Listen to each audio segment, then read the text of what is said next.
Hello guys, welcome back to Make Studio. ഇന്നലെ നടന്ന ഒരു പോരാട്ടത്തിൽ മികച്ച പ്രകടനവുമായി IPL 2024 ഒരുങ്ങുന്ന സൺറൈസേഴ്സ് ഹൈദരാബാദിന് കൂടുതൽ പ്രതീക്ഷ ഏകിയിരിക്കുകയാണ് South African allrounder Marco Jansen. ഇന്നലെ നടന്ന SA-20 ലീഗിൽ ശരിക്കും ഒരു വെടിക്കെട്ട് പ്രകടനം കാഴ്ചവെച്ചുകൊണ്ട് ഇന്നലത്തെ പ്ലെയർ ഓഫ് ദ മാച്ച് പുരസ്കാരവും ഈ ഒരു ആഫ്രിക്കൻ ഓൾറൗണ്ടമാക്കിയിരുന്നു. ഇന്നലെ SA-20 ലീഗിൽ നടന്ന പോരാട്ടത്തിൽ Sunrisers Eastern Cape versus Paarl Royals പോരാട്ടത്തിൽ സൺറൈസേഴ്സ് ഈസ്റ്റേൺ ക്യാപ്സ് 44 റൺസിന് വിജയിച്ച മത്സരത്തിൽ പ്ലെയർ ഓഫ് ദ മാച്ചായി തിരഞ്ഞെടുക്കപ്പെട്ടത് മാർക്കോ ജോൺസൺ ആയിരുന്നു. ക്ലബ്ബായ സൺറൈസേഴ്സ് ഹൈദരാബാദിൻ്റെ താരമാണ് മാർക്കോ ജോൺസൺ. ബാറ്റിങ്ങിൽ 31 മുതൽ 71 റൺസ്, പുറത്താകാതെ 71 റൺസും, ബൗളിങ്ങിൽ 4 ഓവറിൽ നിന്ന് 34 റൺസ് വഴങ്ങി 2 വിക്കറ്റും ഉൾപ്പെടെ ഒരു മികച്ച പ്രകടനമായിരുന്നു. ഒരു ഓൾറൗണ്ട് മികവ് തന്നെ ഇന്നലെ മാർക്കോ ജോൺസൺ കാഴ്ചവെച്ചിരുന്നു.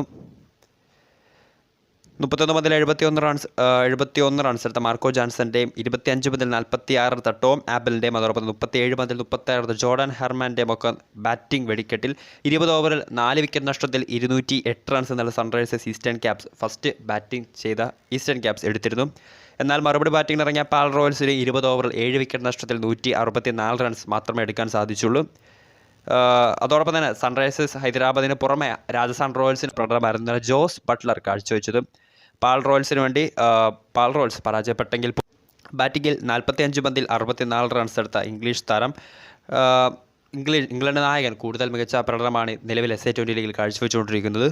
ഒപ്പം മറ്റൊരു ഇംഗ്ലീഷ് ഓപ്പണറായിട്ടുള്ള ജേസൺ റോയും 32, ഡേവിഡ് മില്ലർ 14 റൺസ് എന്നിവരാണ് പാൾ റോയൽസിനെ ഇന്നലത്തെ സ്കോറർമാർ. വീഡിയോ ഇഷ്ടപ്പെട്ടാൽ ലൈക്ക് ചെയ്യുക, ഷെയർ ചെയ്യുക. കൂടുതൽ വാർത്തകൾക്ക് ചാനൽ സബ്സ്ക്രൈബ് ചെയ്യുക.